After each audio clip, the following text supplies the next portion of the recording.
काल माझ्या स्वप्नात भाई आले, पु ल देशपांडे, आणि ते मला म्हणालेत की देशपांडेंची पौर्णिमा ना तू, छान गोष्टी सांगतेस, सगळ्यांना विचारत राहतेस, तुम्हाला हे माहिती आहे का, तुम्हाला हे माहिती होतं का. मी विचारू, तुला हे माहिती होतं का.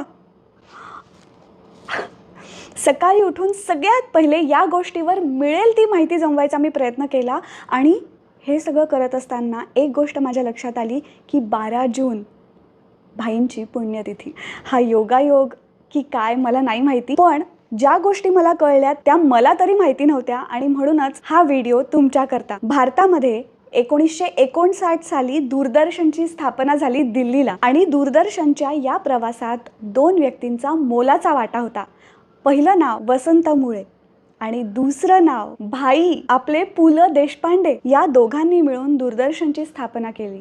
इतकंच नाही तर पुलंना BBC कडून याकरता वेगळं प्रशिक्षणही देण्यात आलं होतं. वसंत मुळे हे टेक्निकल बाजू सांभाळायचे आणि कार्यक्रमाची निर्मिती आणि संकल्पना हे पुलं सांभाळायचे. अजून एक महत्त्वाची गोष्ट म्हणजे भारतात दूरदर्शनवर पहिल्यांदा त्यावेळचे जे भारताचे प्राईम मिनिस्टर होते त्यांचा लाईव्ह इंटरव्ह्यू घेण्यात आला, आणि तो घेतला होता साक्षात पु ल देशपांडे यांनी. त्या इंटरव्ह्यूबद्दलच्या खूप साऱ्या गमती जमती मला कळल्या आहेत. आणि असाही प्रसंग आला होता की एक प्रश्न विचारल्यावर नेहरूजी खूप चिडले होते. नंतर काय झालं हे सगळं मी तुम्हाला सांगणार आहे, पण त्याआधी पु ल देशपांडे म्हणजे आपले लाडके भाई हे एक अष्टपैलू व्यक्तिमत्व होतं. आपल्याला त्यांच्या साहित्याबद्दल माहिती आहे, त्यांनी लिहिलेली नाटकं आपल्याला माहिती आहेत, त्यांनी दिग्दर्शित केलेली नाटकं आपल्याला माहिती आहेत, पण तुम्हाला हे माहिती आहे की ते प्लेबॅक सिंगरही होते, ते कंपोजरही होते. 1947 साली आलेली कुबेर ही त्यांची डेब्यू मूवी होती. त्यानंतर त्यांनी